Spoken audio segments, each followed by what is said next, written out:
Hello friend, নমস্কার সবাইকে। সবাই কেমন আছেন?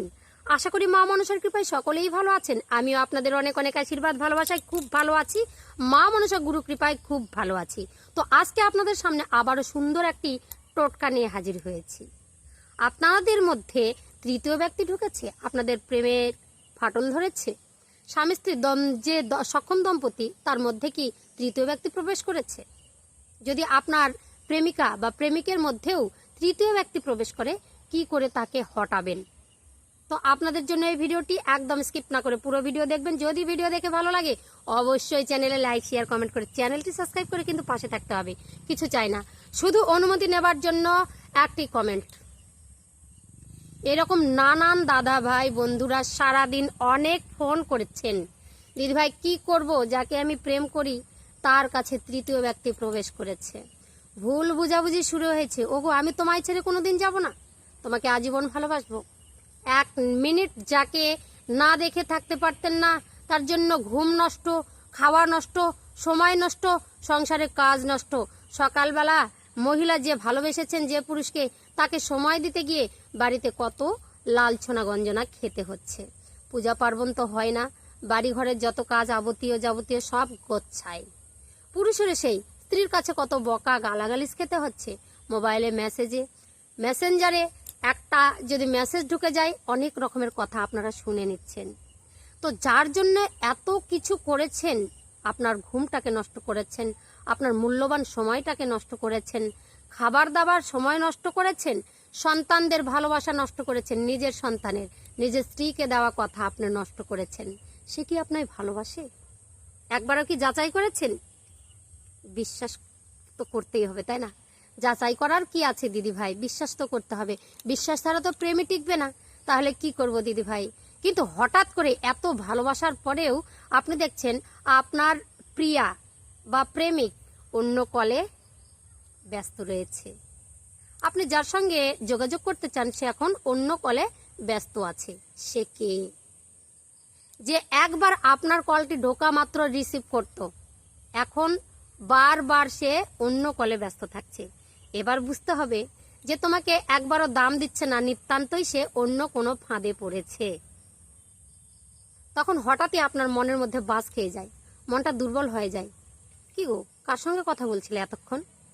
না না, আমার কাকিমা ফোন করেছিল, আমার দিদি ফোন করেছিল, আমার জামাইবাবু ফোন করেছিল, অনেক অজুহাত। কিন্তু 6 মাস আগে এই অজুহাতটা ছিল না। সে শুধু আপনার ফোনটার জন্য অপেক্ষা করত। নানা রকমের আত্মীয় স্বজনের কাছ থেকে একা হয়ে গেছে শুধু আপনাকে সময় দেওয়ার জন্য, কিন্তু সেই সময় এখন আর আপনাকে দিচ্ছে না। একদিন হয়েছে অজুহাত, পরের দিন আবারও একই কথা। ওই দোকানে গেছিলাম তো, ওই বান্ধবী ফোন করেছিল, ওই সোনার দোকানে যাব তো, এই মার্কেট করতে যাব তো, এরকম নানা রকমের অজুহাতের শিকার হচ্ছেন আপনি। ঠিক তো? তো আপনি দাদা ভাই হতে পারেন বা দিদি ভাই হতে পারেন, যে এইরকম ফাঁদে পড়ে গেছেন, কষ্ট পাচ্ছেন মনে মনে। আজকে আপনাদের জন্যই এই ভিডিওটা। তৃতীয় ব্যক্তি যদি আপনার প্রেমিক প্রেমিকার মাঝে যদি ঢুকে যায়, এই তৃতীয় ব্যক্তিকে কি করে সরাবেন?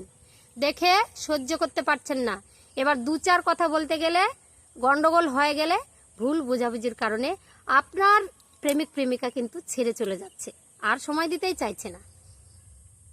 হবেই তো, এতদিন ভালো ছিল, ও তুমি আমাকে অবিশ্বাস করছো, তুমি আমাকে এখন আর বিশ্বাসই করো না।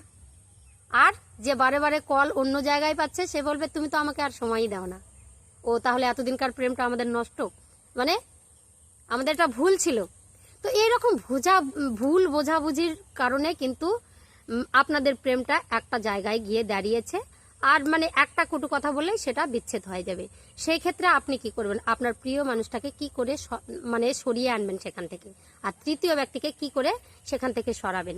যদি আপনার প্রেমিকের বা প্রেমিকার তৃতীয় ব্যক্তিকে ঢুকেছে, তার যদি নামটা আপনারা ধরতে পারেন বা জানতে পারেন, চোখের সামনে ঘটে যাচ্ছে আপনি দেখেছেন, তাহলে তার নামটা সাদা কাগজের মধ্যে 11 বার লিখুন। কি পেন দিয়ে? কালো ব্ল্যাক কালি দিয়ে 11 বার লিখবেন। শনিবার, মঙ্গলবার, অমাবস্যা, পূর্ণিমা আর চন্দ্রগ্রহণ, সূর্যগ্রহণ, এই দিনে যে যোগটা যে সময়ে থাকবে সেই সময়ে কিন্তু লিখতে হবে 11 বার। লিখে তার মধ্যে কালো সরষা দিতে হবে। ওই কাগজটার মধ্যে, লেখা কাগজটার মধ্যে কালো সরষা দিয়ে বাইরে পুড়িয়ে দিতে হবে। পোড়া ছাইটুকু আপনি তুলে নিয়ে গিয়ে ত্রেমাতা রাস্তায় ফেলে দিয়ে আসবেন। ওইদিকে আর ঘুরে তাকাবেন না। 3 মাথা মোড়ে রাস্তায় ফেলে দিয়ে আসবেন তার নাম করে, ওই যে তৃতীয় ব্যক্তির নাম করে। কয়দিন করবেন? 11টা শনিবার। অতদিন ধৈর্য ধরবে? অবশ্যই ক্যালেন্ডারে দাগ দিয়ে রাখবেন। এমন কোনো কাজই নয়। 11 বার কালো পেন দিয়ে খাতার মধ্যে লিখতে হবে সাদা পাতায়, আর তার সঙ্গে কালো সরষা দিয়ে পুড়িয়ে দিয়ে সেটাকে মাথা রাস্তায় ফেলে দিয়ে আসতে হবে। সেদিকে তাকানো যাবে না। আরে বাবা, 3টা শনিবার তো আগে করুন। 11টা শনিবার নাও যেতে পারে, তার মধ্যেই আপনার তৃতীয় ব্যক্তি ঘটে যাবে। বললাম কাজটা ঠিক হবেই হবেই হবেই, 100% গ্যারান্টি। এরকম আর জর্জরিত হতে হবে না জ্বালাই। তাই বলছি, এইরকম নিত্য নতুন টিপস পেতে আমার চ্যানেলটিতে লাইক, শেয়ার, কমেন্ট করে চ্যানেলটি সাবস্ক্রাইব করে পাশে থাকবেন। কারণ আপনার জীবনে এই ভিডিওগুলো অত্যন্ত গুরুত্বপূর্ণ হয়ে দাঁড়াতে পারে। জয় মা মনসা, জয় মা পদ্মা, জয় মা বিশ্বরী। আবারও পরের ভিডিওতে আপনাদের সঙ্গে দেখা হচ্ছে। শুভ বিদায়।